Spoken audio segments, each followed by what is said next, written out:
Hey guys, Patrick here with another martial arts story for you, and today we're going to be talking about the time me and my Wing Chun friend tried to learn Judo. Now, this was about almost 10 years ago. We actually had a bit more self-awareness back then, and we were like, maybe we should learn grappling. Neither of us really know how to grapple so well because I only had a little bit of wrestling and he had literally nothing. So, grappling would be really good to know.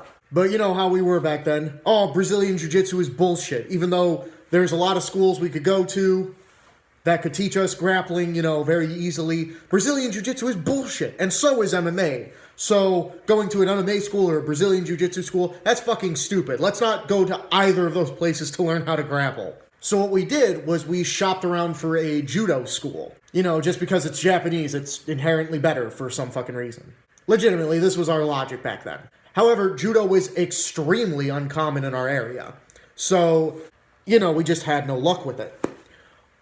Well, eventually, we did find a Judo school. It was about 35 minutes from where we lived, and they were charging $20 for hour-and-a-half long sessions. Now, already, for those of you who do know, you would recognize that that's a bit overpriced. And for those of you who don't know, the average rate of your martial arts class is $5 for every 30 minutes. So they were charging $5 extra than any other class would have, which is fine. That's not like an overly abundant fee. And not to mention, they were like the only Judo school within the area. So it's like, if you really wanted to learn Judo, you had to shell out that extra $5. So from a business standpoint, I completely get it. So we set up a session and we went there. And it was me, my fake Wing Chun friend, the headmaster, and his top disciple. And the class was pretty good. We learned how to fall and how to move on the ground a little bit. It was a pretty good session. These were guys who knew what they were talking about. But then, 40 minutes into the session, something happened.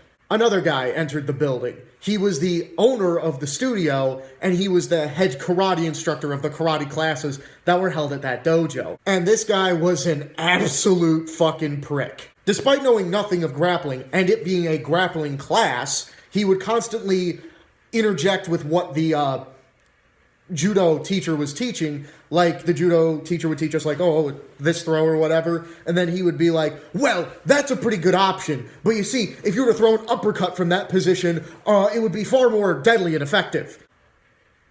It's a grappling class, retard. Even if an uppercut from that distance was a better option, we're learning how to grapple right now. I'm not going to strike my training partner in the fucking face in the middle of a grappling session. And he just kept doing it and doing it and doing it and doing it, and this went on and on and on, until eventually he started just talking about shit that didn't pertain to martial arts anymore. Like, he would talk about his son and weightlifting and general exercise and dieting. And what he was trying to do was he was trying to basically convert us to the karate class that he taught. And he was saying, like, with his son, he was like, my son is morbidly obese, and he's, like, completely jacked now. Here's a picture of my son.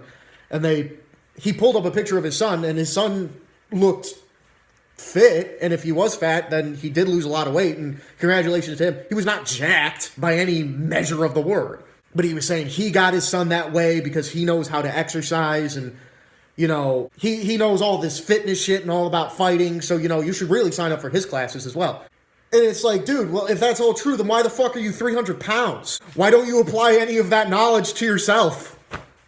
If that's the case. I'm gonna be completely real. Whenever a morbidly obese person offers me diet advice, I honestly laugh a little bit. And he kept this up for the remaining time of the session.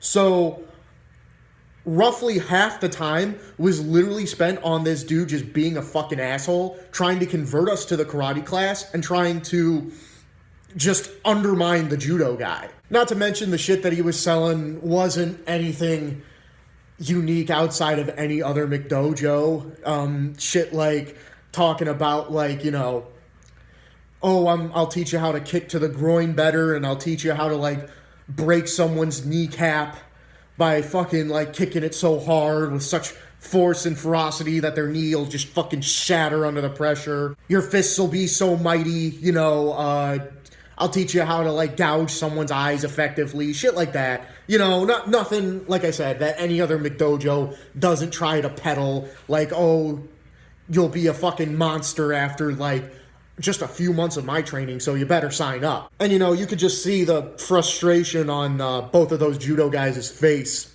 when he was doing all this shit. But they didn't say anything because he's the owner of the building, so if he really wanted to, he'd be like, oh, you're out, goodbye. And so after the class, we asked the head student, we said, you know, so how, is this like a one-time thing, or does he interrupt sessions often, or like how often does he drop by? And when he drops by, is this like a regular thing for him to just interrupt sessions and be a complete cunt? And the head student was like, yeah, no, this is really, really, really regular. So the retention rate for our judo class is really fucking low because he comes in every session that he knows new people are there, or even just anyone is there, and he just peddles his shit and interrupts lessons so that nothing gets taught until it like just scares them off because these people are tired of wasting their fucking money. And, you know, we were the same. We were like, listen, man, we don't have a lot of money and we can't afford to be spending it at a place where just this asshole is going to crash every session and just be a douchebag the whole fucking time. You know, I paid for an hour and a half. I got 40 minutes. And if that's going to be a regular thing, then no, sorry, I don't want to be around. And from what I heard, not long after, that karate guy did wind up kicking out that judo instructor for basically low attendance on all of his judo classes. And it's like, well, yeah, you literally sabotaged him. What the fuck did you expect? Anyway, guys, that's the story of my one and only judo class, unfortunately. Let me know what you guys think about it down in the comments. I'm Patrick, and I'll see you next time.